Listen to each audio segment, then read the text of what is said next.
30 genius British winter features have vanished from our homes, and most of us don't remember how essential they were for surviving a proper British winter. We're talking about innovations that kept our grandparents alive through winters that would have modern central heating users running for the thermostat within minutes.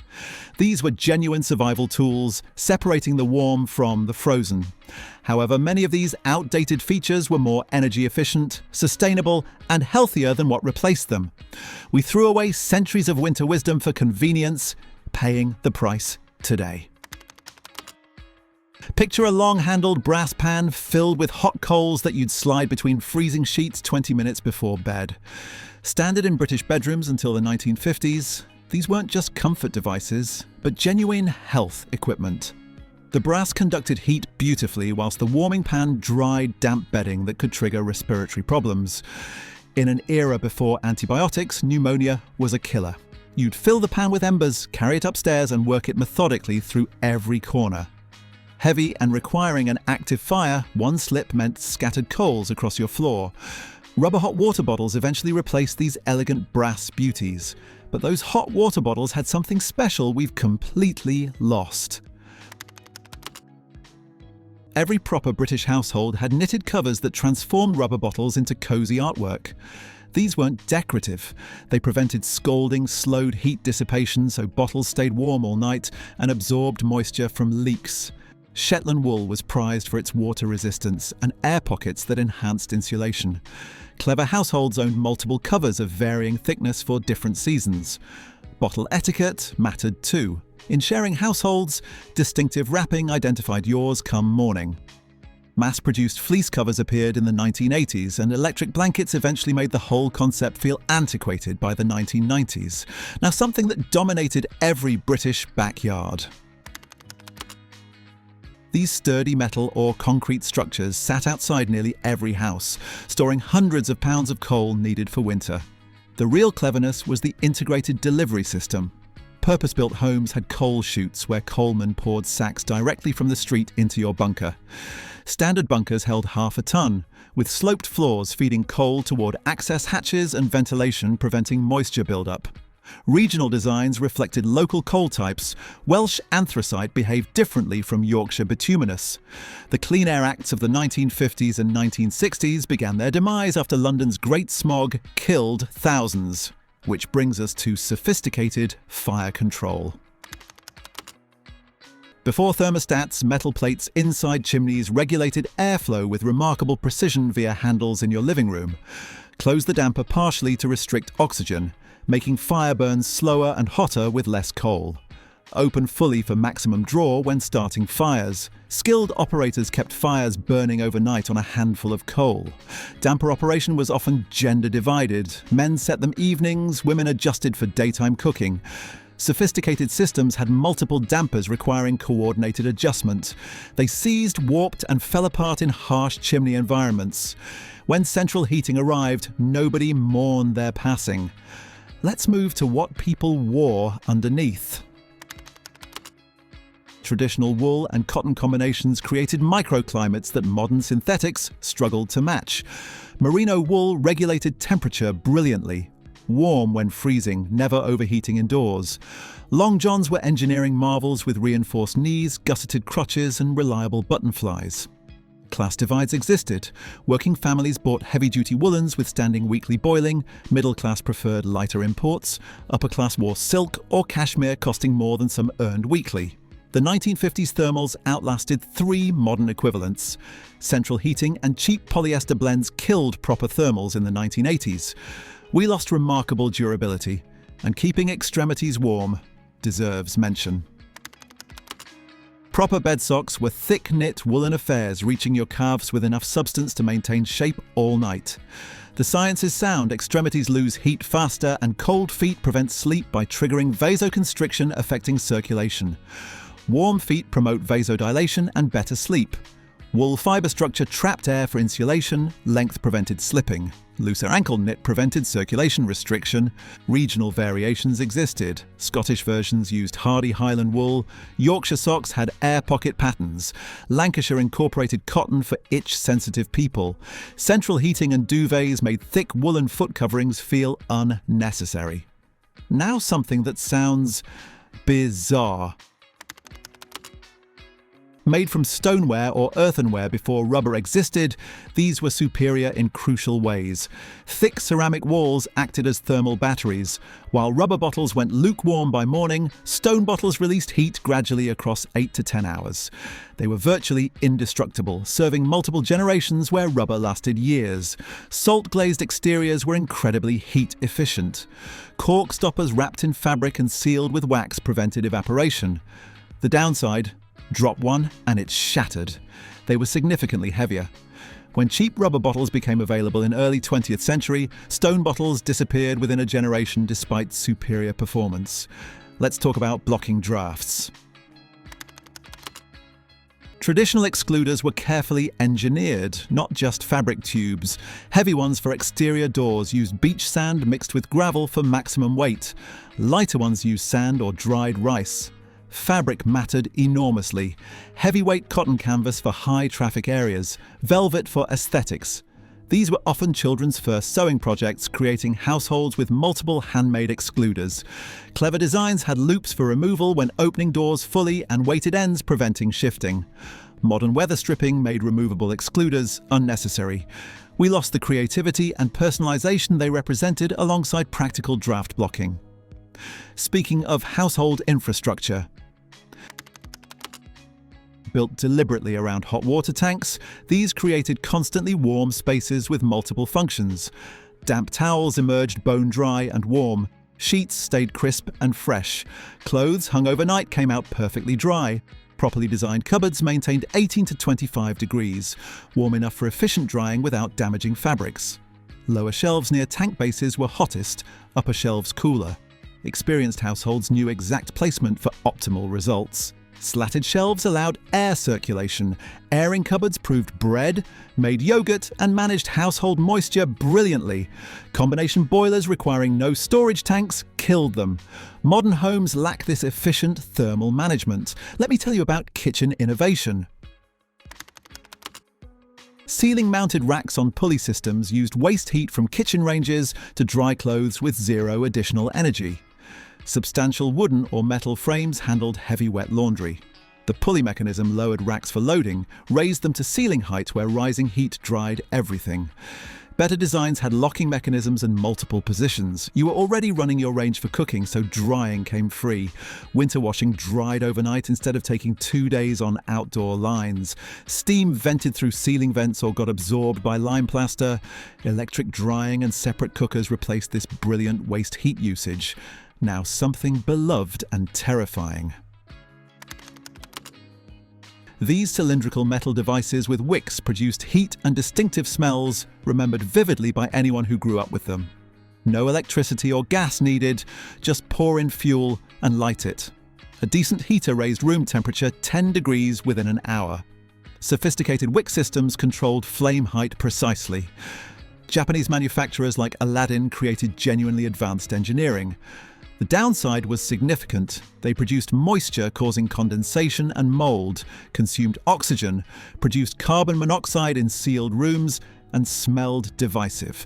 Cheaper electric heaters, central heating spread, and health risk awareness ended their reign. Here's safety meeting practicality. These weren't just protective barriers, but frames holding damp clothing at safe distances, whilst using fire heat for drying.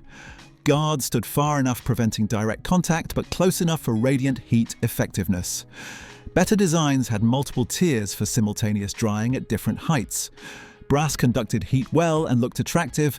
Iron was cheaper and more durable. Adjustable designs had fold-down sections for larger items and rotating bars for turning clothes without removal. Specific etiquette existed: underwear on back for discretion, outer clothing front for faster drying. Modern fire safety understanding made drying clothes near flames seem mad. Let's talk about massive heat loss prevention. Traditional winter curtains were heavy velvet or thick wool, lined with interlining and backed with additional fabric, creating multi-layer systems reducing window heat loss by 70%. Pelmets prevented warm air rising behind curtains and escaping. Together they created insulated air pockets between windows and rooms. Best systems had seasonal layers, lighter summer curtains, serious winter ones so heavy they required specialized tracks. Clever designs had weighted hems sealing against windowsills, preventing drafts underneath. Custom made for specific windows ensured maximum thermal efficiency. Double glazing and synthetic curtains replaced them, but we lost significant thermal management and door protection. These heavy fabric barriers hung on room sides of doors, creating airlock effects, trapping warm air and blocking drafts. Doors are terrible insulators. Even well-fitted ones leak air. Heavy curtains created dead air spaces, significantly reducing heat transfer. Portières hung on special rails curving away from doors, allowing free opening whilst maintaining thermal barriers. Better versions had weighted hems and magnetized strips sealing against door frames. Class distinctions existed. Working homes used old blankets, middle class bought proper portières, upper class commissioned custom curtains. They also blocked cooking smells and provided sound insulation. Central heating and open plan living made them impediments. Now something that sounds desperate. Crumpled newspaper packed tightly created insulating barriers trapping air whilst being cheap, disposable and easily replaced. Every household knew drafts came through window gaps, under doors, through floorboard cracks, and around skirting boards. People deployed it strategically. Newspaper rolls wedged in window frames, strips pushed into floorboard cracks, folded pieces stuffed behind skirting boards. The fibrous structure trapped air pockets, creating surprisingly effective insulation. Seasonal rituals existed, stripping old newspaper each spring, clearing accumulated dust and dead insects, packing fresh paper each autumn. Modern sealants and weather stripping offered permanent solutions. Here's comfort and warmth underfoot.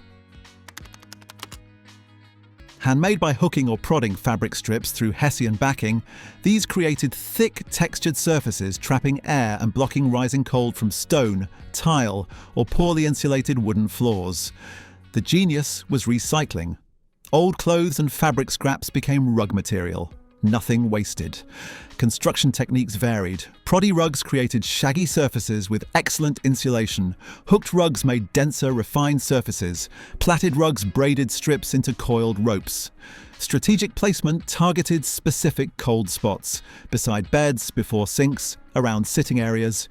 Skilled makers created patterns whilst maintaining consistent density. Affordable factory carpets and better floor insulation ended this craft tradition. Let's talk about unusual solutions. These inflatable devices blocked unused chimneys, preventing warm air escaping up flues while stopping cold drafts and rain coming down. Traditional versions were fabric bags stuffed with straw or rags wedged into chimney openings. Sophisticated versions used inflatable rubber bladders easily installed and removed. An open chimney was essentially a roof hole. Even with dampers closed, significant heat escaped. Properly installed balloons reduced heat loss 90%. Solutions varied: stuffed cushions wrapped in oilcloth, wooden boards with handles, clever ones with chains for easy removal.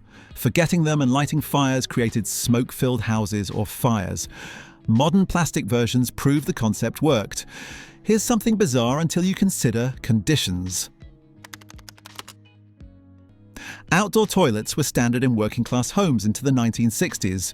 During winter, water in bowls froze solid. The solution? Methylated spirits or paraffin poured into toilet bowls before bed prevented ice formation that cracked ceramic bowls and made toilets usable on freezing mornings. Water freezes at 0 degrees, but adding alcohol or paraffin lowered freezing points sufficiently. Experienced households knew exact amounts based on predicted temperatures. Toilet paper often needed indoor storage because dampness made it unusable. Some families kept removable padded seats from warm houses.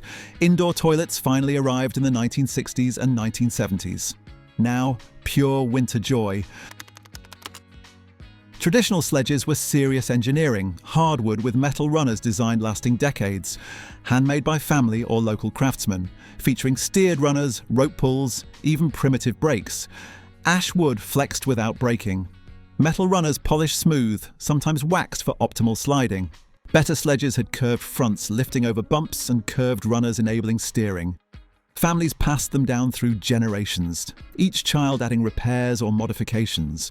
Some had carved names, others paint schemes identifying owners on crowded hills. Sophisticated ones seated multiple children. They were genuinely dangerous, reaching frightening speeds. Cheap plastic sledges replaced them, losing durability and shared family maintenance experiences. Let's move to ultimate luxury. Before duvets, eiderdowns filled with down from eider ducks created the lightest, warmest, most breathable bedding ever devised. Eiderdown's three-dimensional structure traps air more effectively than synthetics, adapting to temperature, lofting on cold nights, compressing slightly on milder ones. Real eiderdown from wild Icelandic and Norwegian birds cost what working men earned in weeks. Cheaper versions used duck or goose down. Quality eiderdowns had channel stitching preventing downshifting and creating cold spots. Downproof cambric fabric prevented down escaping whilst remaining breathable. They required regular shaking and professional cleaning. Continental duvets in the 1960s offered similar warmth with easier maintenance.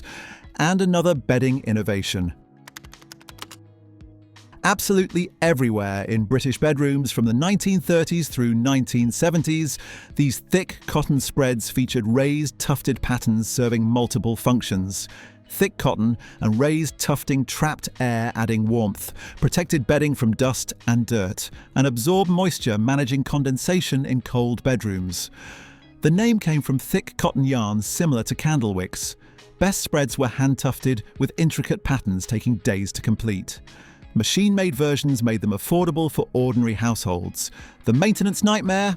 Heavy when wet, forever drying, requiring significant space, and tufted sections pilling created shabby appearances. Lighter bedding and duvets replaced them. And here's something that sounds mad.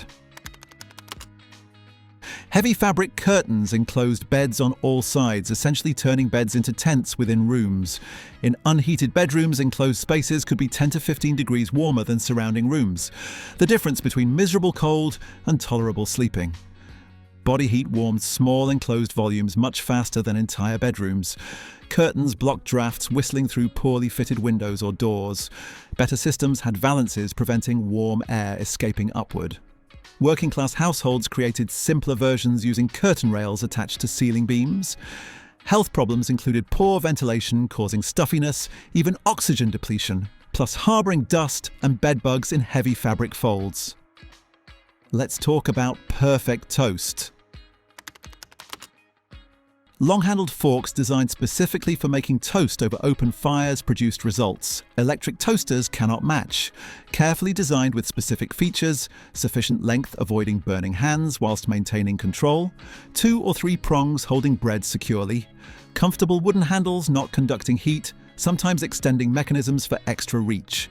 Open fires created spots of intense heat and cooler areas, allowing precise toasting through careful positioning.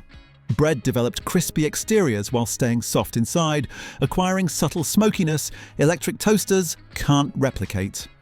Good toasting required attention and practice. It was often communal evening activity. Electric toasters offered convenience even if producing inferior results. Here's something genuinely revolutionary. Traditional systems used hot water circulation from central heating or were part of hot water plumbing networks. These heavy metal rails held genuine heat, getting hot enough requiring careful touching, drying towels thoroughly whilst warming bathrooms. The rails were part of overall heating systems requiring no additional energy. Some served as bathroom radiators. Better designs had substantial thermal mass staying warm long after heating shut off. Chrome was popular for appearance. Brass conducted heat better. Being part of plumbing meant leaks could be serious problems. Combination boilers lacking spare heat capacity for substantial towel rails led to electric versions. We lost genuinely hot, bone-dry towels. Let's talk about genuine innovation. brick-filled units charged overnight using cheap night-rate electricity, storing heat in dense ceramic bricks, releasing it gradually throughout the day. For homes without gas heating, they were revolutionary. Night-rate electricity was a fraction of daytime cost. Ceramic bricks had massive thermal capacity, absorbing kilowatts whilst cool and releasing slowly over 12 to 16 hours. Better systems had fans boosting heat output and dampers controlling release rates. A large storage heater could weigh over 100 kilos full of bricks. Getting settings right was an art. Charge too much and homes overheated by evening. Too little and you froze by afternoon. Changed electricity pricing ended their advantage.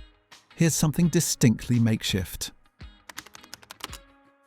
Before affordable double glazing, plastic film attached tightly across window frames created dead air spaces between film and glass, significantly reducing heat loss. The trapped air layer acted as insulation whilst preventing air movement across cold glass, reduced convective heat loss. Properly installed film reduced heat loss 30 to 40%.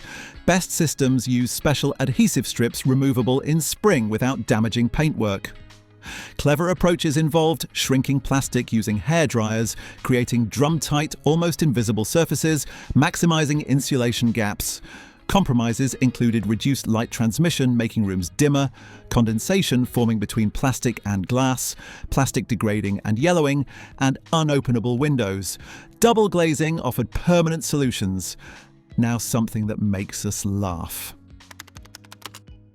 You lose disproportionate body heat through your head, up to 40% in some conditions, because scalps are well supplied with blood vessels and hair provides limited insulation. In genuinely cold bedrooms, nightcaps made the difference between comfortable sleep and shivering misery.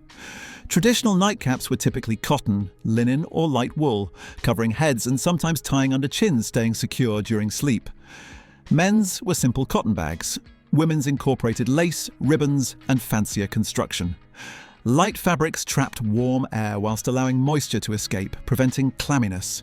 They also protected pillows from hair oils and helped manage lice. Bedroom heating improvements made them unnecessary. Here's clever simplicity. Traditional quilted versions kept pots warm for genuinely extended periods.